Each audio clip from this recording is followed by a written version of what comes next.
L'entraînement de tortue géniale. Bien bouger, bien apprendre, bien manger et bien se reposer. Les 4 principes qui feront que tu auras une vie saine et vertueuse.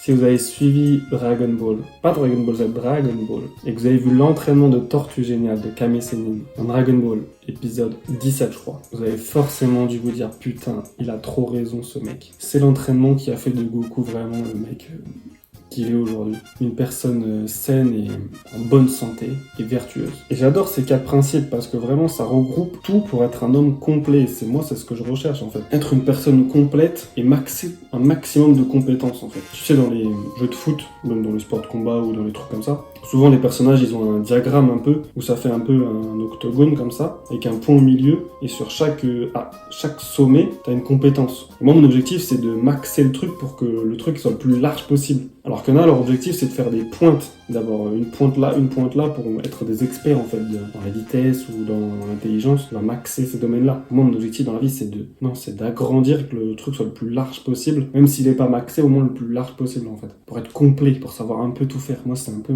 ma vision, ma philosophie. Être bon dans tout mais pas forcément excellent. Et dans ces 4 principes en fait, je trouve que ça regroupe tout genre. Bien bouger pour les muscles, bien apprendre pour le cerveau, pour l'esprit, bien manger pour être en bonne santé physique, et bien se reposer pour être en bonne santé mentale et aussi physique forcément. Mais je trouve c'est une bonne balance entre la dépense, donc bien bouger, bien apprendre, parce que tu vas dépenser, apprendre, et la récupération, donc dans le manger, dans la nourriture et dans le repos. C'est hyper équilibré je trouve, et que c'est vraiment 4 principes qui vont vraiment te mener à une vie en bonne santé. Donc pour la partie dépense, t'as la partie bouger, bien bouger. Donc c'est en fait construire ses muscles, construire son corps, être en activité physique, donc que ce soit par le sport, la marche, et être actif, pas rester à rien faire en fait. C'est être en mouvement, bouger, c'est pas juste faire du sport, des arts martiaux, etc. C'est aussi ça, c'est marcher, se dépenser, faire des choses en fait avec son corps, parce que voilà, on est des humains, on a besoin de bouger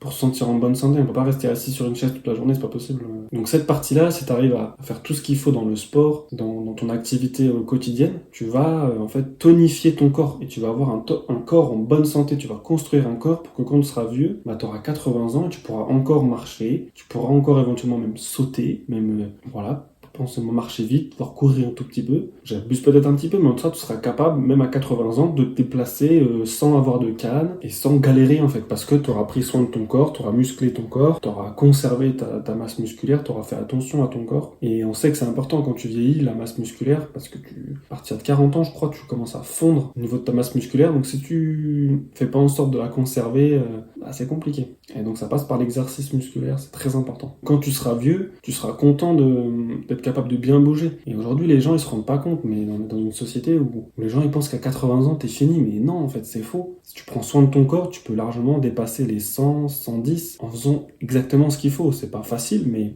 si tu fais ce qu'il faut, c'est largement faisable. Pour être en bonne santé et garder ton autonomie, en fait. Parce qu'après, il y a des gens, ils arrivent à 50, 60, et ils en font 10 de plus, en fait, parce qu'ils sont pas en bonne forme physique, ils ont pas entretenu leurs muscles, leur corps, ils sont pas capables de s'asseoir sans avoir aucune douleur et tout. C'est aberrant, je trouve, c'est vraiment aberrant. Ensuite, le deuxième principe, le deuxième adage de l'école de la tortue, c'est bien apprendre. Et ça, c'est clair et net. L'apprentissage, c'est la vie. Tous ceux qui s'arrêtent d'apprendre quand ils ont fini l'école, c'est des idiots finis, c'est vraiment des idiots finis. Apprendre, c'est vraiment, comme les 4 principes qu'on va voir là, mais c'est vraiment indispensable. Si tu sors des études et que t'arrêtes d'apprendre, c'est fini pour toi, c'est finito. Genre vraiment, tu vas stagner toute ta vie, ton esprit va se ramollir et tu vas devenir moins vif d'esprit en fait. Et en gardant l'apprentissage, en continuant d'apprendre, de te cultiver, de construire tes connaissances, d'apprendre de nouvelles compétences, c'est comme ça que tu gardes ton cerveau actif et que tu le rends vif en fait. C'est comme ça que tu deviens vif. Il faut pas s'arrêter d'apprendre. Moi je vois les gens plus âgés qui ont continué toute leur vie d'apprendre,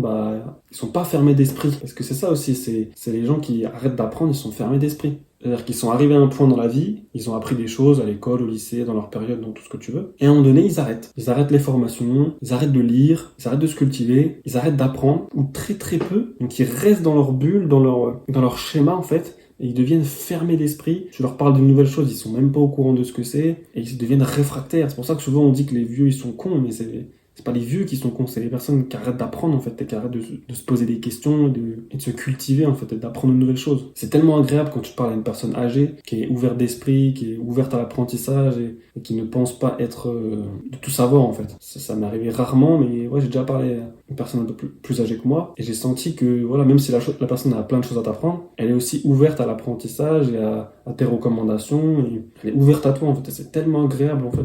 T'as pas l'impression de parler à une personne âgée en fait. Être ouvert d'esprit, se cultiver, apprendre des choses, c'est ce qui va te rendre aussi jeune. Parce que forcément tu vas apprendre de la nouveauté, et la nouveauté c'est les nouvelles choses qui sortent, donc c'est souvent en rapport avec les jeunes. Aujourd'hui les vieux ils sont pas adeptes avec la technologie, ils sont pas à l'aise, donc ça crée une distance, c'était le vieux qui sait pas se servir de son téléphone, qui est comme ça dans son téléphone, quoi. Et qui veut même pas apprendre et qui essaye pas de comprendre comment ça fonctionne, quoi. Donc ouais, l'apprentissage, c'est juste la clé pour un esprit sain, quoi. Ça te permettra de rester dans l'air du temps. Et mine de rien, si tu suis ma chaîne dans le développement personnel, tu sais très bien que la croissance, c'est primordial pour continuer à évoluer, à se développer. Et ça passe la croissance par l'apprentissage. Si t'apprends pas, pour moi, c'est la mort, en fait. Si t'apprends pas, c'est comme si t'étais décédé déjà. Autant creuser ta tombe, la vérité. Après, t'as la partie récupération, donc les 2 prochains préceptes. Donc c'est bien manger, bien dormir. Donc bien manger, bah c'est logique, hein. Si tu fais un peu de musculation, un peu de sport, tu sais qu'il faut bien manger de manière saine, de manière équilibrée, pas manger de produits transformés, parce que en fait tu es le fruit et le produit de ce que tu consommes, de ce que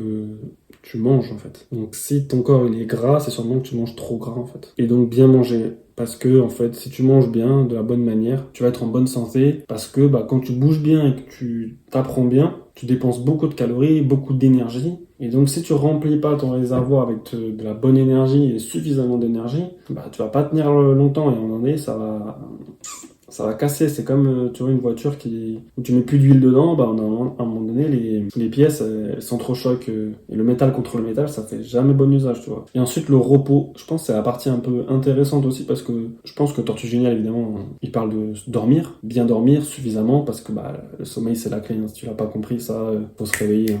Enfin faut se réveiller. Sans mauvais jeu de mots, mais genre, sommeil, si t'as pas 8 heures de sommeil minimum, un sommeil de qualité, t'es bête en fait, genre, surtout quand tu te dépenses et que tu bouges énormément, ton corps il a besoin de repos en fait, de repos physique, c'est-à-dire s'arrêter et se régénérer en fait. On n'est pas des machines. Ce qui est important de bien se reposer, c'est d'avoir des activités reposantes qui vont te régénérer, que ce soit des activités sociales, passer du bon temps, profiter de la vie. Toutes ces choses-là, c'est aussi important, parce que si t'es trop dans le travail, si t'es trop dans la discipline, à un moment donné, ça va exploser en fait. Ton cerveau, il a aussi besoin de repos et de soupapes de décompression en fait, comme j'aime bien dire. Il faut pouvoir décompresser à un moment donné pour pouvoir rester motivé, rester motivé. Donc ouais, passer du bon temps, profiter de la vie. Donc ça peut passer par la méditation forcément, mais aussi voir sa famille, sortir avec ses amis. Je pense que c'est important de pas négliger ça pour avoir une vie saine et en bonne santé jusqu'à longtemps. Il y a un documentaire sur Netflix sur les gens qui vivent plus de 100 ans, et il explique bien que les gens que les gens qui arrivent à vivre plus de 100 ans dans certaines régions du monde, c'est des gens qui ont une bonne sociabilisation avec leur famille, avec leurs amis, qui vivent en groupe et pas seuls, qui ont des activités et qui se reposent en fait, qui sont pas stressés en fait. Parce que dans le repos, c'est ça aussi, c'est le stress. Est-ce que tu évites le stress en fait? Et pour éviter le stress, il faut s'accorder des soupapes de décompression et profiter de la vie et prendre le temps. Moi j'adore ces 4 principes là de Tortue Géniale dans Dragon Ball. Vraiment, vraiment, regardez ces épisodes-là, il y a 2-3 épisodes je crois là-dessus. C'est tellement inspirant. C'est 4 principes très simples, mais si tu les suis bien et que tu les travailles bien et que tu les maximises et que tu fais en sorte de maximiser ces quatre principes, c'est sûr et certain que tu vis longtemps en bonne santé et que tu es bien dans ta vie en fait. C'est clair et net.